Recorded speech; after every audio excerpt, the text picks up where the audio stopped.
Hello, fillies and gentlecolts. It is your friendly neighborhood Toby, and today I shall be doing a read-through of Crumbling by Ebonmain. The setting sun spread an orange glow over the landscape, mounds of broken stone casting long shadows over the ruins of a long-forgotten city. Celestia stood in what had once been a plaza. The stone beneath her hooves was mostly flat, though long, jagged cracks ran through it. The alicorn took a deep breath and then released it in a slow sigh as she stared at the steps that she could not bring herself to ascend. They were in good condition compared to everything else that she'd seen in that place, as in they were still recognizable. The blocks used to build them had been cut from the finest marble, a glorious stone. But glory fades. Now the gleaming white had faded to a dismal tan, the precise edges rounded by gnawing time. Pieces that had once been fitted so carefully were coming use, and black gaps between them seemed to spread like a rot across the construction. Celestia closed her eyes. She remembered how it had once been, so long ago, shining in the midday sun. There were no cracks, no spaces, no blackness, just a stairway crafted so expertly that it appeared to have been carved from a single piece of flawless marble. It rose from one plaza towards another, set higher on a hill. An unending stream of somber ponies broke, one or two at a time, from the noise and the arguments and the laughter of an open-air market, to ascend while the other ponies returned, coming or going. But all on the steps were silent. She remembered how the whole city had been. To the left rose an ivory tower, impossibly high, dotted with golden balconies and stained-glass windows, and topped with a large lavender spire. To her right roared the waterfall that freshened the water in a nearby pool before flowing to drop to a lower level and eventually away entirely. Behind her loomed the reassuring mass of the largest and most splendid building in the city, and the one that she was the most familiar with. And ahead, Celestia opened her eyes. It was all gone. To her left, a pile of rubble, irregular breaks and gently curving expanses, all worn smooth by the elements. To her right, a puddle, silent and stagnant. Behind her, only memories. And ahead, her reason for coming, if only she had the will to face it. Suddenly, the alicorn heard the sound of flapping wings and the dull clop of hooves on stone as a pony landed at her side. She waited, and the new arrival spoke. "Hello, sister." "How did you find me here, Luna? Didn't I tell you not to come back after me when we last spoke?" Celestia said, her voice flat. "Really? The first we meet in over 800 years, and that is the first thing you say to me? I can't believe you sometimes, sister," Luna said. She sighed and shook her head, then continued. "Are you truly surprised to see me here? I know what numbers hold significance for you, and my memory is just as long as yours. Do you think I would forget what happened here 1,000 years ago today?" Celestia sat, and for the first time in centuries, she looked at her sister. No, I suppose not. But I wish I could." Luna met the other alicorn's gaze. She spoke with determination. "I used to be angry that you left, sister. So very angry. I had it all planned, the speech I'd give you when I could track you down. But it's gone. Just like this place. The years have worn it away. The speech. The anger. Now I just want to know. Why did you abandon us? I told you when I left.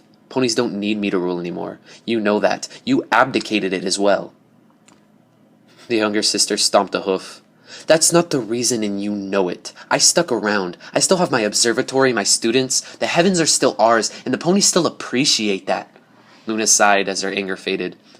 "It's not like they won't welcome you back. Ponies still know of you. They still love you. You're a hero. The Summer Sun celebration goes on as it always has. They even set up the stage and loop of gold. Every year, hoping against hope that this celebration, after centuries of absence, this one will be the one that you decide to attend. You're right when you say that the ponies don't need us. But they do want us. Come back with me. Celestia's school's still open. They even keep your office free. There's a pony that sits there in the desk in your reception area doing nothing, just in case you come back someday." Desperation entered the alicorn's voice. "Just walk in one morning, tell your secretary to bring you some newspaper and a coffee. I mean, watch as half the staff ends up running around in a blind panic trying to figure out what they're supposed to do. Wouldn't that be a grand prank, sister? Isn't that just your style? I mean, Please come back. Shadow had begun to creep across the alicorns as the sun set behind a pile of rubble. Celestia shook her head. I can't, little sister. I can't take on students anymore. It just brings back painful memories. I tried. You know I did, but none could compare to my best, most faithful personal student. Before her, I lectured ponies like a professor lectures her students.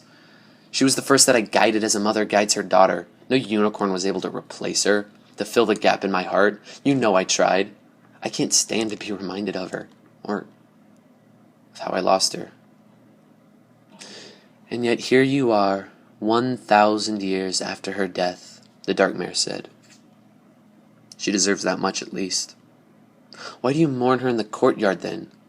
Celestia cooked at the ground with her forehoof. Because I can't bring myself to go any further, sister. Why not the library then? Luna said. I'm sure she'd find that fitting. Where, Luna? Celestia shouted, her sudden fury taking her sister aback. To where it used to be, when the pony still laughed and played and worked and everybody studied in this place? Her hoof pointed high above to the side of a mountain where a few jagged remnants of worked marble clung tenaciously to a cliff. Or to what, the pile of rubble that became after this empty city fell? Even with our subjects here, the reinforcement magic should have remained. You should have ensured it. I should have assured it. The white alicorn stood and turned, gazing at the mound of debris that had once been her castle. Her voice dropped, its anger replaced by bitterness. You ask me to come back to the mortals, but I can't even return to my city. I only find a corpse when I try. It seems like just about everything that I love turns into a corpse eventually. I ruled here for over 1,000 years, as every pony I met grew old and suffered and died. I ruled here as twilight sparkle withered away and weakened and died in my hooves. It seems that I rule here still. Time simply just ran out of ponies and turned the city into a corpse. Did it die of a fall or of my rule? Does it even matter? It all just ages and rots and dies anyway. How can I live in a world that's crumbling around me, sister? Just smile and pretend it's okay as I watch the buildings turn to boulders and the boulders break into pebbles and age grind the pebbles into sand? Who do you think you're talking to, Celestia? I know better than any pony. I see everything I build and every pony I meet crumbling. Do you think that abandoning it all to fate is just, and not trying trying not to notice will solve anything? What? Luna paused for a moment, then gasped. You've been on the sun this entire time, haven't you? Her sister's silence was all the answer that Luna needed. Why would you banish yourself, sister? How could you stay? It's so lonely up there, away from every pony else. I stayed because it was better than watching Equestria die, Celestia stated. Luna trotted around to stand in front of the other alicorn, glaring up at her. Was it? Was it really? Did it make you happy? Celestia looked away, and the other mare asked again, Are you happier now, sister? No. If you hate to see Equestria falling apart, then come back. You can't stop it, but you can work against it. When buildings break, build more. When trees die, sow new seeds. When your friends pass away, sister, you've got to make new friends. The dark-corded alicorn pleaded. The fate of Equestria does not rest on me making friends, Celestia replied. I know, sister, but your fate does. Twilight Sparkle would not have wanted you to abandon ponies, to abandon friendship, just 'cause it can't last forever. She taught me how to enjoy what I had without worrying about when I would lose it. The elder alicorn did not respond. Luna waited. She raised the moon as her sister finished lowering the sun, and darkness fell over the ruins. The cold night wind blew dust across the plaza as the sisters lost themselves in their respective thoughts. Finally, the sovereign of the night spoke again. She meant a lot to me too, sister. More than we ever let you suspect. I didn't come here looking for you. I came because I come here every year, and I am going to climb those steps, whether or not, you are ready to come."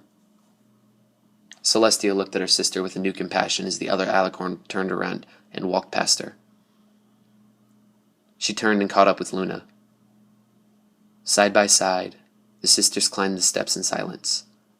Above them was Canterlot's only graveyard, where they would pay respects to the pony they had each learned so much from.